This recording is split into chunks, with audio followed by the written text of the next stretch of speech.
통일교 금품 수수 의혹에 휩싸인 전재수 전 장관, 지금 이 시각에도요, 경찰과 이제 대면 조사를 진행하고 있습니다. 처음 경찰이 출석을 했지만 그런데요, 아니 준비 없는 소환 조사다 이런 지적이 나오고 있습니다. 그 이유가 뭘까요? 정치적 험지라고 하는 부산에서 3번 떨어지고 4번째 만에 당선이 됐습니다. 그런 제가 현금 2천만 원과 시계 한 점으로 고단한 인내 시간을 맞바꿨다. 이게 말이 되겠습니까? 차라리 현금 200억과 시계 100점이라고 이야기하십시오. 그래야 최소한의 개연성이라도 있을 거 아니겠습니까? 한학조 총재 만난 적 있으십니까? 차라리 현금 200억, 시계 100점이라고 하라면서 억울함을 토로했어요. 일단 경찰이 피의자로 입건한 정치인 3명 가운데 첫 조사가 이루어진 건데 뭐부터 물어볼까요? 일단은 이 사건의 시작이 이제 윤영호 전 본부장의 입이었거든요. 네. 그래서 이제 그 진술 내용을 지금 경찰이 이제 확보를 한 상태고, 특히나 이제 구치소까지 가서 또 추가로 이제 진술을 들었기 때문에 아마 그 부분에 대해서 이제 사실관계를 좀 최초에 이제 확인하는 그런 절차가 있을 것이고요. 그리고 진술 이후에 압수수색을 통해서 통일교 측에서 이제 확보한 자료도 있고, 그래서 그 자료에 대해서도 이제 어느 정도 해명을 할 부분이 있으면 이제 물어볼 여지도 있고요. 그리고 나아가서 지금 한학자 총재한테는 또 이 부분에 대해서 결국 이제 통일교에서 승인이 없이는 네. 이 자금이 빠져나가지 않았을 것이기 때문에, 그래서 한학자 총재의 진술 내용과 추가로 이제 한학자 총재의 이 2인자 비서실장이 있었거든요. 그래서 전 비서실장 같은 경우에도 진술을 한 부분이 있기 때문에 이런 부분들과 지금 사실관계를 조금 대조해보는 그런 절차가 이루어지지 않을까, 그렇게 추측해볼 수 있을 것 같습니다.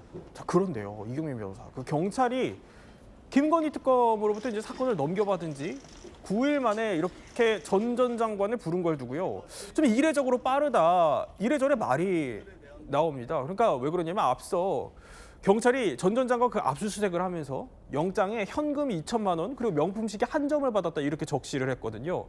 그런데 지금 시계는커녕 영수증도 못 찾은 거잖아요. 그러면 물증 없이 지금 조사를 하고 있는 거네요. 그렇죠. 이게 지금 정치자금법 위반이나 뇌물 같은 경우에는 사실은 이제 수사를 하는 부분이 좀 어려운 부분이 있습니다. 그래서 이런 부분들은 이제 객관적인 물증이 확보됐을 때, 아니면 뭐 누구 관련자의 진술이 있을 때 이런 부분들을 확보를 해놓고 진행을 하는 게 맞는데, 근데 이 사건 같은 경우는 좀 이례적인 것이 지금 2018년에 있었던 일이라고 지금 추정이 되고, 정치자금법 위반 같은 경우는 공소시효가 7년입니다. 그래서 지금 이제 12월이 만약에 지나고 나면 이게 정치자금법 위반으로만 제명이 계속 갈 것 같으면 결국 공소시효를 도과하는 문제가 있거든요.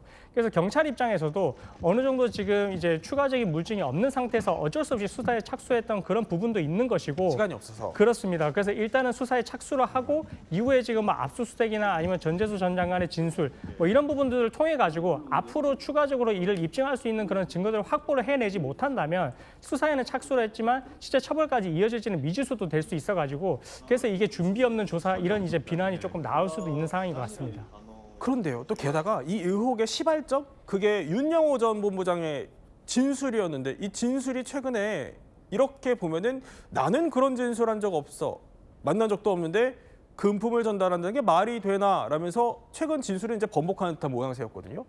그러면 전 장관 이 소환 조사에서 물증도 없는데 이렇게 얘기할 수 있는 거 아니에요? 진술까지 번복했으니까 그냥 거기서 끝날 수 있다, 이렇게 분위기가 갈 수도 있을 것 같은데요. 충분히 이제 전 장관 입장에서는 그 부분은 물고 늘어질 것이고요. 사실 이제 이 금품을 줬다라고 했을 때 금품을 받은 입장에서는 당연히 이제 금품이기 때문에 이제 증거가 남아있지는 않거든요. 네. 그럼 본인이 받았다라고 인정을 하지 않는 이상은 결국 이제 줬다는 사람의 진술이 있어야 되는데 이 줬다는 사람의 진술이 신빙성 있는지가 되게 중요한 부분입니다. 그래서 이제 이 정치자금법이나 뇌물 같은 경우에는 준 사람도 처벌을 받거든요. 근데 이제 윤영호 전 본부장 같은 경우에는 이 결국 줬다라는 진술이 본인한테도 처벌이 돌아올 수 있음에도 불구하고 줬다라는 진술을 했을 것 같으면 그럼 그 처벌까지 무릅쓰고 진술을 한 사람이기 때문에 그 진술의 신빙성이 높다라고 볼 수가 있었지만, 근데 최근에 이제 권성동 의원의 재판에서 이제 증인으로 나와서는 그런 식의 진술을 한 적이 없다라고 한다든지, 아니면 제3자한테 그걸 들었을 뿐이다라고 이제 그런 내용의 이제 진술이 나왔던 것을 봤을 때는 이 윤영호 전 본부장의 진술이 어느 정도 지금 흔들리고 있다라고 볼 수 있는 그런 상황이어가지고, 네. 그래서 이 신빙성이 만약에 조금 이제 의심스럽다라고 할 것 같으면 전 장관 입장에서도 그 부분을 집요하게 물고 늘어지게 되면서, 그래서 나머지 이제 이후의 절차에 있어서도 적극적으로 윤영호 전 본부장의 진술이 신빙성이 없기 때문에 나머지 객관적인 증거 자료들도 어떻게 그걸 믿을 수 있겠느냐, 아마 이렇게 좀 방어 전략을 펼칠 수 있을 것 같습니다. 어쨌든 윤 전 본부장의 진술을 토대로 경찰이 물어볼 텐데, 자, 두 번째, 바로 2018년 9월 9일 이날 전 전 장관이 뭐 했는지 그것도 집중적으로 물어볼 것 같다고요? 그렇습니다. 2018년 지금 그때 당시에 있었던 일이 통일교 부산에서 이제 행사가 있었습니다. 네. 그때 당시에 이제 이 전 전 장관이 축사도 하고 그때 당시 참여를 한 게 아니냐라고 의심을 받고 있는 것이고, 그 의심을 받는 이유가 그 다음 날에 윤영호 전 본부장이 한학자 총재한테 특별 보고를 했습니다. 당시에 이제 전 전 장관이 어쨌든 지원을 해주겠다라는 식으로 이제 그런 특별 보고를 올렸기 때문에, 그래서 그 전날에 뭔가 이제 어느 정도 이제 교감이 있었던 거 아니냐, 그렇게 지금 의심을 하고 있는 것이고, 근데 이날 이제 이 전 전 장관이 이제 해명을 하는 부분은, 나는 그때 당시에 의성에서 이제 벌초를 하고 있었다. 벌초를 하고 있었기 때문에 그 행사에 참여를 하지 않았다. 이렇게 이제 알리바이를 대고 있는 상황이라서, 그래서 이게 누구 말이 맞는지는 지금 이 부분을 따져봐야 되는데, 알리바이를. 그렇습니다. 근데 이제 이거 하나만 가지고 이 전 전 장관이 금품을 받지 않았다 이렇게 되는 건 아니고, 당연히 다른 날짜에도 행사에 참여를 했고, 이제 그런 부분들이 이제 어느 정도 통일교에서 이제 뭐 우리가 자료 확보를 한 부분에서 이제 드러나는 부분도 있기 때문에, 네. 나머지 그런 일시에서도 전 전 장관이 아마 적극적으로 해명해야 될 부분이 있고요. 그리고 이렇게 이제 알리바이가 이제 인정이 되려면 사실은 이제 해외에 있었다거나 아니면 구속되어 있었다. 이 정도 되어야 이제 수사기관이 좀 믿을 수 있는 부분이고, 여기서도 이제 극단적으로 따지게 되면 2시간 정도 거리에 떨어져 있다고 하거든요. 그렇군요. 그러면 사실 그 부분도 조금 더 믿을 만한 부분인지는 좀 사실관계를 더 파악을 해볼 필요성이 있어 보입니다. 그런데 자, 공교롭게도요, 이 무렵 전재수 전 장관을 비롯해서 지금 피의자로 입건된 3명이 동시에 통일교 관련 행사에서 포착이 됐어요? 맞습니다. 어제 채널A 단독 보도로 알려졌는데요. 역시 2018년에 국회의원회관에서 열린 한 행사입니다. 어떤 행사냐면요. 네. 통일교가 설립한 한세계평화 국회의원 연합, 영어로는요 IAPP라고 합니다. 당시 그 행사 모습인데요. 지금 빨간 동그라미에 저기 지금 나오는 사람은 김규환 전 자유한국당 의원이고요. 조금 전에 지나갔는데, 자, 전재수 전 장관 모습 왼쪽에, 그다음에 김규환 의원 오른쪽에 임종성 전 의원이 지금 모습을 볼 수가 있었는데요. 이 세 사람이 지금 금품 수수 의혹을 받고 있는 정치인 3명인데, 이 세 사람이 행사에 참여한 모습이 포착이 된 겁니다. 그렇군요. 당시에 이제 그 2018년이라는 게 금품 전달된 시기라고 보고요. 이 행사에서 뭐가 논의됐었냐면, 한일 해저터널 추진과 관련된 논의가 됐었거든요.